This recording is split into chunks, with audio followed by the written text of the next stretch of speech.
1950년 9월 15일 맥어더 장군이 지휘하는 유엔군은 261척의 함정 7만여 명의 병력을 투입해 인천 상륙 작전을 개시했습니다. 여기에는 2개의 전차 대대와 1개의 전차 중대도 상륙에 참여하게 되는데 선두에선 이들 전차들은 북한군이 설치한 장애물과 벙커, 토치카 등을 파괴하며 상륙군의 진로를 개척해 나갔습니다. 상륙에 성공한 해병대 소속의 퍼싱 전차 5대가 경기도 부천시 소사구를 통과할 무렵 야영 중이던 T-34 6대와 1개 대대 규모의 병력을 발견하게 되었습니다. 퍼싱 전차들은 즉시 사격을 실시해 T-34 전차와 200여 명의 적을 사살하며 전진해 나갔습니다. 한편 브라이언 커밍스 소위가 지휘하는 퍼싱 전차 한 대는 김포 비행장을 탈환하기 위해 이동하던 도중 북한군의 대전차포 사격을 받고 엔진이 멈추는 피해를 입게 되었습니다. 이어 적 보병 300여 명이 적군의 전차 위에 올라탔고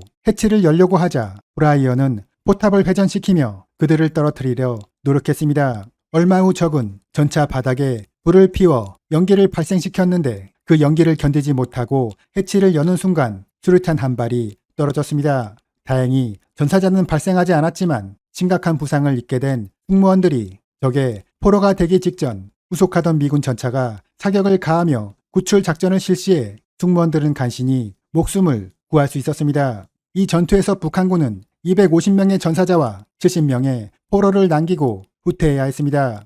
미군이 서울을 탈환하는 과정에서 북한군은 T-34 전차를 투입해 방어전에 임했지만 그들은 전차를 축차적으로 투입하는 우를 범하며 제대로 된 반격 한 번 없이 빠르게 붕괴되어 갔습니다. 유엔군이 38선을 돌파할 시점인 1950년 10월 미군은 총 240여 대 T-34와 Su-76 자주포를 파괴한 것으로 나타나 있는데 전쟁 개시 당시 북한군의 전차가 240대 정도인 것을 감안하면 그들의 기갑 전력은 이때 거의 상실된 것으로 추정되었습니다. 반면 미군은 136대의 전차를 손실한 것으로 기록되었습니다.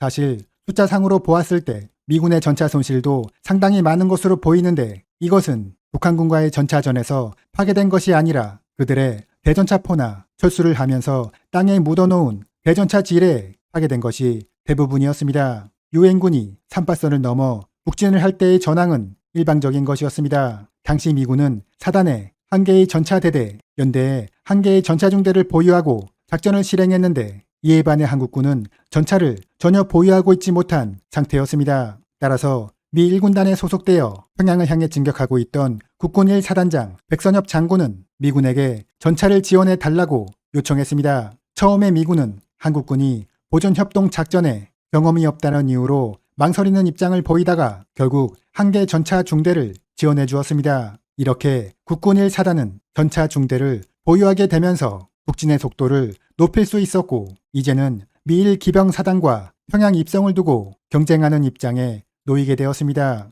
1사단의 전차 중대가 어느 지역 거북길을 돌아설 무렵 갑자기 전방에서 북한군 전차 10여 대가 길을 따라 내려오는 것이 관측되었습니다. 이에 미군 전차 중대장은 전차를 길에서 이탈시켜 즉시 상계하도록 했고 신속한 사격을 실시해 북한군 전차를 모두 파괴했습니다. 당시 미군이 격퇴한 적 전차 부대는 평양을 방어하기 위해 투입된 그들의 마지막 기갑 전력이었으며 이후 국군 1사단은 별다른 저항을 받지 않고 평양에 제일 먼저 입성하게 되었습니다. 1950년 10월 27일 전선의 가장 서쪽에서 진격을 실시하고 있던 미 24사단은 신우주에서 90km 정도 떨어진 정주에서 치열한 전차전을 치르게 되었습니다. 총 6일간 진행된 이 전차전에서 미군 전차 부대는 북한군 T-34 전차를 24대나 격파하는 전과를 올리게 되는데 이것은 6.25 전쟁 기간 중 한반도의 가장 북쪽 지역에서 펼쳐진 전차전이었습니다. 미군은 북진 과정에서 전차의 우수한 사격 통제장치 그리고 전차 승무원들의 높은 훈련 수준으로 북한군 전차를 상대로 압도적인 전력을 보여주었습니다. 당시 미군과 북한군 전차의 초탄 명중률을 살펴보면 미군은 350야드 이내에서 84%, 750야드 이내에서 63%, 1150야드 이내에서 39%, 1150야드 이상에서 16%의 명중률을 보인 반면 북한군은 350야드 이내에서 50%이고 그 이상의 거리에서는 명중률이 매우 낮았습니다.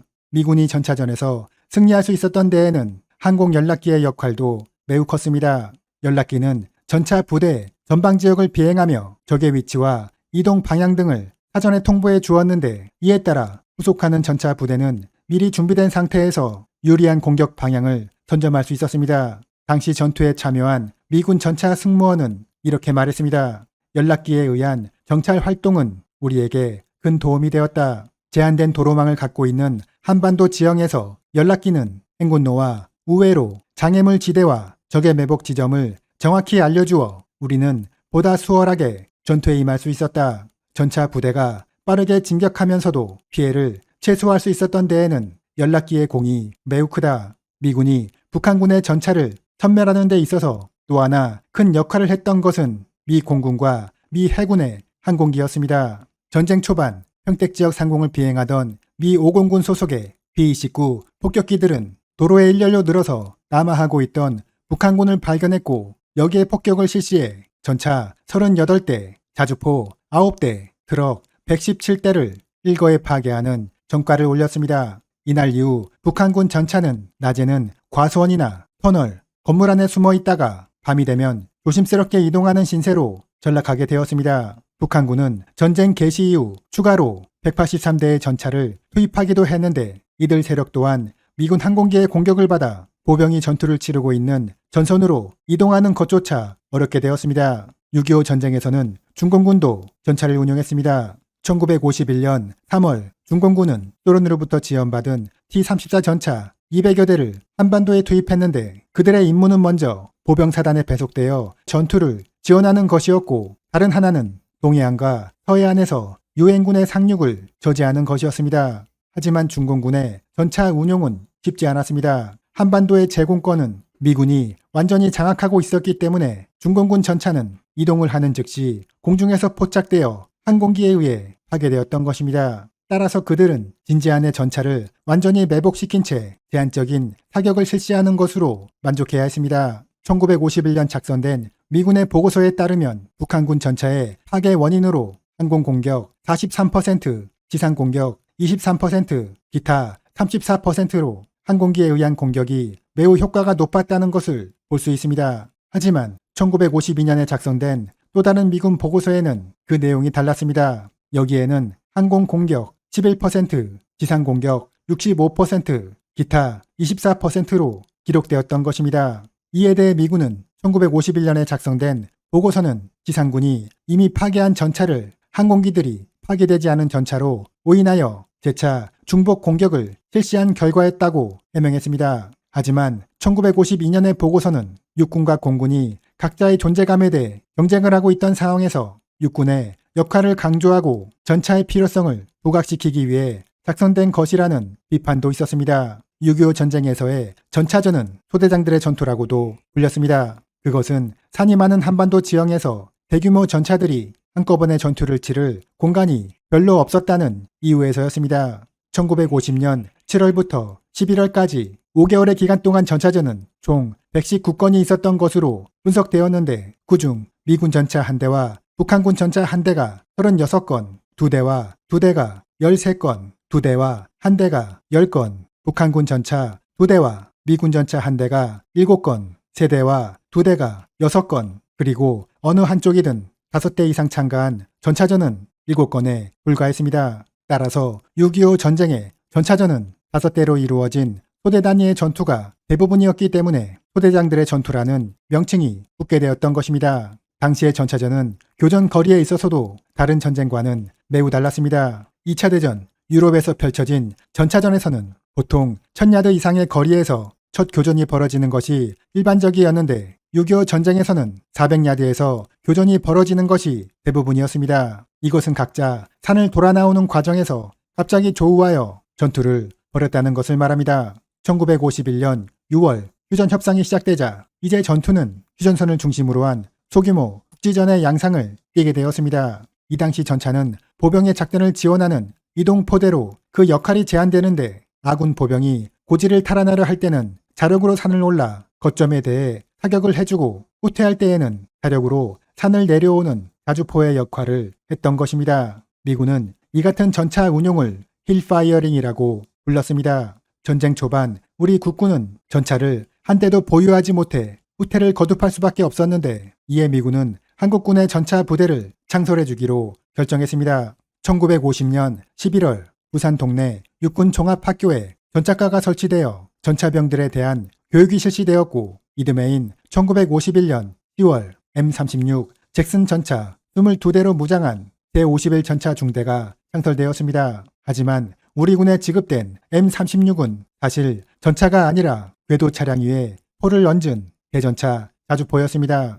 2차 대전 당시 미군은 M4 셔먼과 같은 전차가 보병을 지원하며 전선의 돌파구를 확보하는 사이 반격을 실시하는 적 전차를 상대하기 위한 구축 차량을 구상하게 되었습니다. 따라서 셔먼 전차의 차체에 76mm 포를 탑재한 구축 차량 M10을 개발하게 되었고 전쟁 후반에는 90mm 대공포를 탑재해 공격력을 강화한 M36 잭슨을 선보였습니다. M36은 오픈포탄 형식으로 되어 있어 방어력이 약하다는 단점이 있었지만 전기구동 방식으로 회전하는 90mm 포를 장비해 공격력만큼은 주력 전차인 M26 퍼싱과 거의 대등했습니다. 한국군 전차 부대의 특이한 점은 전차병들이 17세에서 18세 정도의 소년병들이었다는 것입니다. 전쟁 후반 병력 확충에 어려움을 겪고 있던 우리 군은 모병 범위를 확대해 중고등 학생들에게도 입영을 권유했기 때문입니다. 또한 전차병은 고가의 장비를 운용하는 만큼 어느 정도 학식도 필요해